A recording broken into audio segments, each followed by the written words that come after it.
Try to remember your childhood. While other 10-year-olds were crying over scraped knees or worrying about what game to play tomorrow, you were sitting in the living room, holding your breath, listening to your dad's footsteps on the stairs, trying to guess whether he was drunk or sober today. Or maybe you were standing in the kitchen, cooking dinner for your little sister because your mom had locked herself in the bedroom again with her depression. You weren't just a child, you were the peacemaker, the therapist, the protector, and the tiny parent in your own home. Adults looked at you and showered you with praise. You're so mature, such an old soul. You're really grown up for your age. And you, hungry for love, pinned those compliments to your chest like medals of honor. You believed growing up early was a gift. You believed you were special. But no one stopped to ask, what was the cost? This is the silent pain of children who grew up too fast. And today we're going to dive deep into the psychology of that child, because the consequences don't disappear with time. They shape you. They follow you into your relationships, your career, and even how you see your own worth. And if you don't understand what really happened, you may spend your entire adult life repeating the survival patterns that once saved you, but are now slowly wearing you down. In family psychology, there is a professional term for this phenomenon: parentification. Now imagine natural development. A child is born like a seed. To grow, it needs soil, water, and sunlight. In a family, the soil and water are emotional safety. A child has the right to be carefree, the right to make mistakes, and most importantly, the right to depend on others. They know that if the sky falls, their parents will catch it. But in your case, this process was flipped upside down. Because your parents were emotionally immature, struggling with addiction, divorce, illness, or simply too consumed by their own pain, they unintentionally handed you a backpack full of responsibility. Psychologists, most notably Boser-Menyi-Nagy, divide this phenomenon into two types. The first is instrumental parentification. This is when you had to do household chores, cook meals, take care of younger siblings, or manage family responsibilities at a very young age. It's exhausting, but this type tends to cause less deep psychological harm if parents still acknowledge and appreciate your efforts. The second type, and far more dangerous, is emotional parentification. This is when you become your parents' emotional dumping ground. Your mother talks badly about your father to you. Your father vents to you about money stress. You have to comfort them, give them advice, or act as the referee in their arguments. Pay close attention to this. When a 7-year-old has to comfort a 35-year-old mother, generational boundaries collapse. The child learns a brutal lesson. My needs don't matter. My parents' emotions come first. I only have value when I am useful. This is not maturity. This is the theft of childhood. Okay, now let's talk about your brain. For children who grow up in safe environments, their nervous systems spend most of the time in a relaxed, playful state. But for you, the one who is always wondering, what mood is mom in today? Or, is dad going to explode? Your brain got stuck in a permanent fight or flight mode. The amygdala, the brain's fear center, starts working overtime. You develop a skill I like to call emotional radar scanning. You walk into a room and within 2 seconds, you know exactly who's happy, who's angry, and how tense the atmosphere is. You hear a door slam, a sigh, a certain kind of footsteps, and your body automatically tightens. You don't need to look. You feel the shift in the air. This is an amazing skill if you're a spy or a hostage negotiator, but it's hell if all you want is a normal life. And here comes the most painful paradox. You are addicted to chaos. Sounds ridiculous, right? You hate noise, you crave peace, but look closely. When things are too quiet, when life feels too smooth, you start to feel restless. You feel anxious. Your heart beats faster. Why? Because to your nervous system, peace feels like danger. In the past, silence was often the calm before the storm. Calmness felt suspicious. So when there is no crisis, your brain creates one through worry or anxiety, pushing cortisol levels back up to what feels familiar. You feel safer when you're worried than when you're relaxed. Because when you're worried, you feel like you're in control. When you're relaxed, you feel exposed, like you're about to be attacked. This is why people who grew up too fast often become perfectionists and struggle with imposter syndrome. You never believe you've done enough, because in the past, your safety depended on doing everything perfectly. There's a sentence I believe will hit a nerve. I'd rather do it myself than ask for help. Sound familiar? You're the kind of person who will carry 4 heavy grocery bags up to the 5th floor, hands shaking in pain, and when someone asks, "Do you need help?" you answer immediately, "Oh no, I'm fine, I can handle it." This is called hyper-independence. It sounds impressive, almost superhero level, but in reality, it's a trauma scar. Let's go back to your childhood for a moment. Why did you learn to do everything on your own? Because when you were little, what happened every time you asked for help? Maybe you were ignored because your parents were too busy. Maybe your mom sighed, making you feel like a burden. Or maybe you were criticized. It's such a simple thing. How can you not do it? So your brain created a formula. Asking for help means disappointment. Or asking for help means being a problem. To protect yourself from disappointment, you build a fortress around yourself. You do everything alone. You become the person who never needs anyone. But here's the truth. Humans are social beings. We need each other to survive. Hyper-independence is actually self-isolation. And in love, this is extremely dangerous. You don't allow your partner to take care of you. You turn the relationship into a one-way street. You take care of them, but they're not allowed to take care of you. What's the result? You burn out. You feel lonely even when you're in a relationship.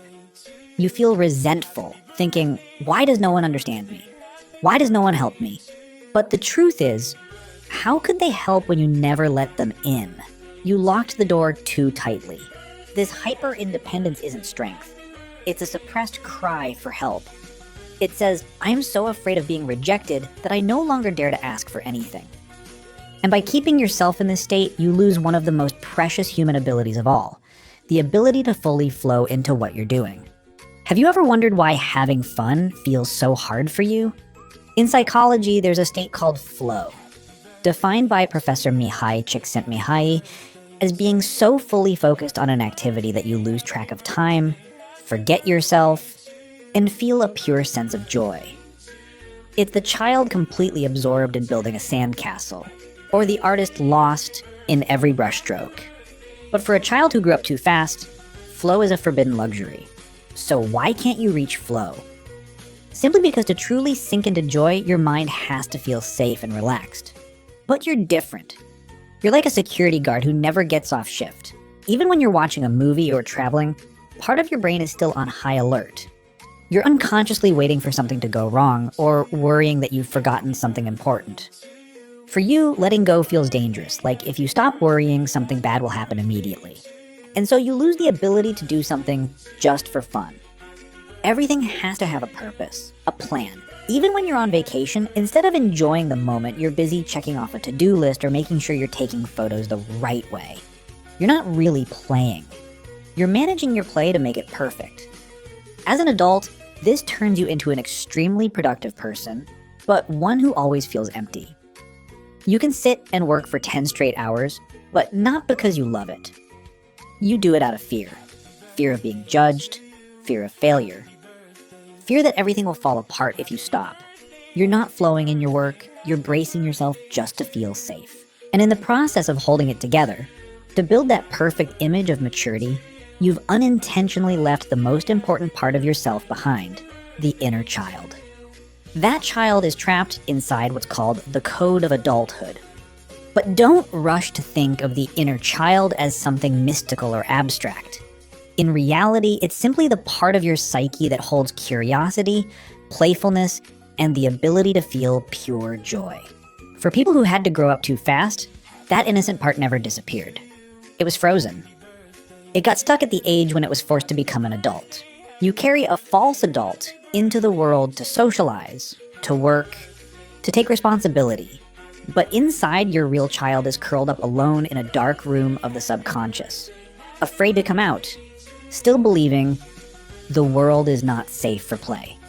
That's why when you stand in front of a beautiful view or walk into a joyful party, you feel like an outsider looking in. And when you can't connect with your own joy, you choose to connect with other people's pain to feel useful. This is where a paradox begins. You often become the therapist friend in every relationship.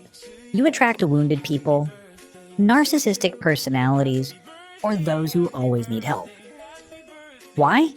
Because this is your comfort zone. You've been trained your entire life to fix other people's problems. Your emotional intelligence is shockingly high. You can see the pain behind someone's smile. You are a master of empathy. But be careful. Your empathy is not a free gift. It is the result of having to read other people in order to survive. Here's the paradox. You understand the pain of all humanity, except your own. You can spend 3 hours listening to your best friend cry about their ex, offering sharp, thoughtful advice, but when you're hurting, you hide in the bathroom, turn the water on full blast so no one hears you cry. You're afraid of being a burden. The brutal truth is this. You're trying to save other people, hoping that if you save enough of them, someone will come back and save you. Or at least, staying busy fixing other people's lives keeps you from facing the wreckage inside your own soul. You're searching for self-worth through usefulness. You're afraid that if you're no longer helpful, no longer mature, no longer strong, then no one will love you at all. So the most important question is this: what do you do now? How do you heal something you're not even sure counts as a wound? Because this wasn't one big dramatic event.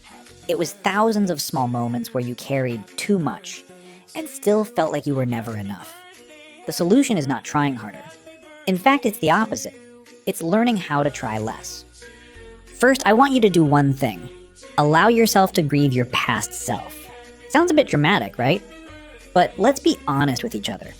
You're carrying a very real sadness. The sadness for the 8-year-old, the 10-year-old who should have been allowed to be a little messy, to mess things up sometimes, to be a little irresponsible, and still be loved. Next time you catch yourself tensing up to fix someone else's problem, pause for a second and ask, if I don't do anything right now, if I let things stay messy the way they are, what would actually happen? Let your inner child quit the job. You don't have to feel grateful for growing up too fast. You're allowed to mourn the childhood you lost.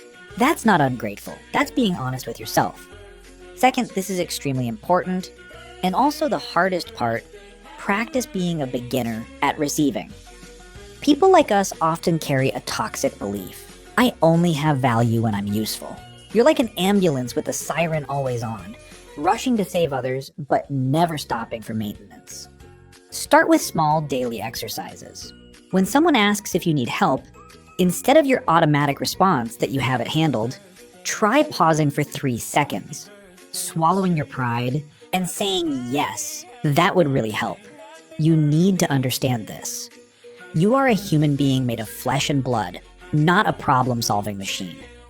Just existing in this world, even when you are doing nothing, helping no one, and having no answers at all, already has value.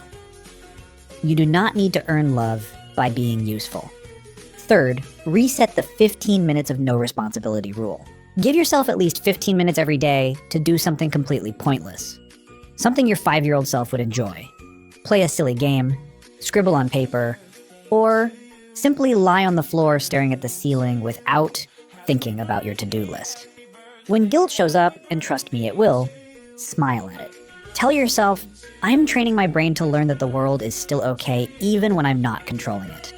That child who grew up too fast did an incredible job holding everything together for decades. They're exhausted.